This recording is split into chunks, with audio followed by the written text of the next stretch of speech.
Hey, thank you. How you doing? Felt weird talking over Tom Hanks. First question with CBS Radio. Hi, Mahershala. Congratulations. Again, we get used to this over here with you. Can you talk about what moved you about playing, I love the name Dr. Shirley. What moved you about that, the studying you did for it? And also a second question, which is a bit more touchy. There's been some criticism that not everything historically is historically correct in there, although there have been people like Kareem Abdul-Jabbar who have said any historical film is not exactly historically correct. Can you comment on that as well? Okay. Well, Dr. Shirley was the best opportunity that had ever come my way at that point. You got to think a year and a half ago, you know, coming off of Moonlight, which was an amazing experience, but, you know, I'm present in that movie for the first third of it, you know, and that had sort of been my largest, most profound experience in my 25 years of working, you know? And so to be presented Green Book and have Dr. Shirley, a multidimensional character who had agency, who chose, like no one else was doing that in this time. He didn't have to hire a white driver. He chose to hire a white driver in 1962 to be in the South and have a white man opening your door and carrying your bags, and for him to be within that relationship, to be the person in power, for him to be as talented and as intelligent as he was, the dignity at which he carried himself with, his own personal struggle to, you know, keep his life and things about his life private, because for those things to be public, it would not have been embraced. There were so many elements of that character. Again, the most present that at that time when I was offered that was the most present I have ever been in a project. And so I felt like I could do something with that character with the right help. And the right help for me was working off of Vigo and having Chris Bowers cover what I couldn't do on the piano.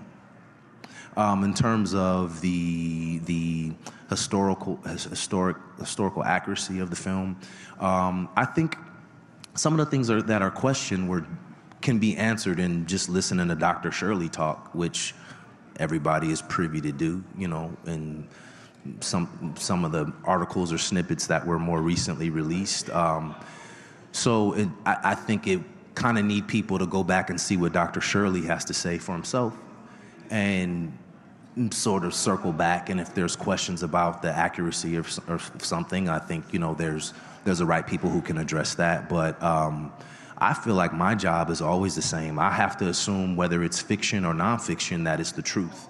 And what I mean by that is, like, I have to approach it as if it's the truth. And my job is to make sure that that my work is as deep as possible, and that I'm as connected to my character as possible, and that I first and foremost believe myself so that I have a shot at an audience believing me. Thank you. Next question with the LA Times. Hi. So last year you were winning with Moonlight, and how 2 years ago. 2 years. I'm so sorry. Time. Okay. I just blocked out last year. It's just forgot about it.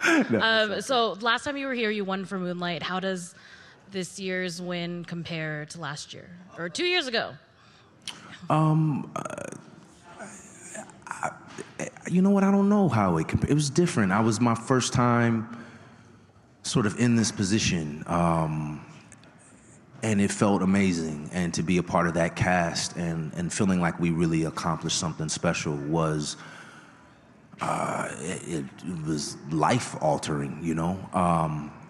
And what's important about that event and sort of the sequence of events that followed, where they made it where after acting for 25 years, I got my first opportunity to carry a project, you know, which is, I've been acting since 1993. The first show I've ever been a lead of is on tonight.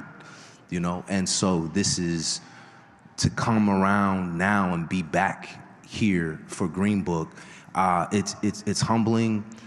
I'm honored to be honored by other actors, people who have sort of an extra set of lenses and have a capacity to see into work, to see into the beauty of work or the mistakes in work, just because that's what you really do every day behind the scenes.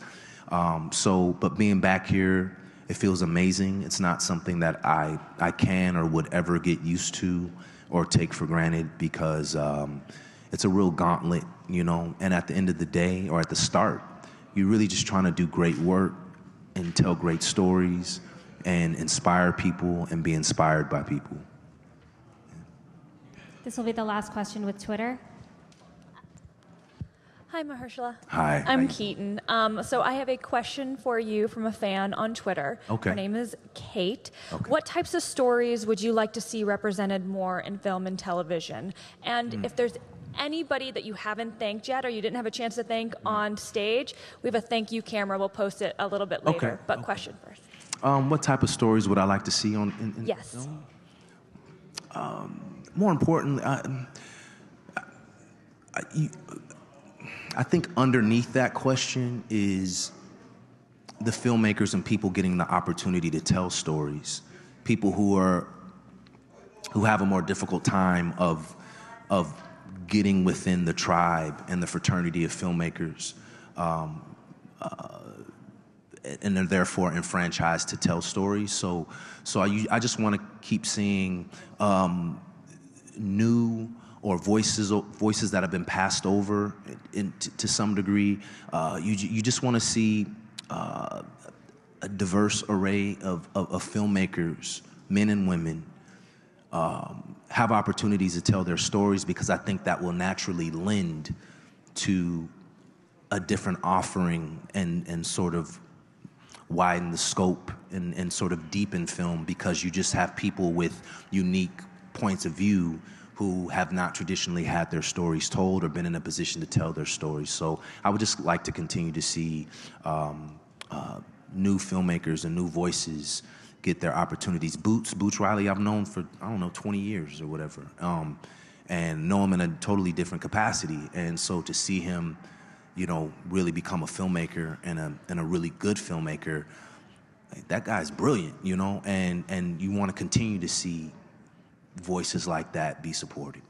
Anyone else you want to thank? Octavia, Spencer, of course, and our entire ensemble of actors.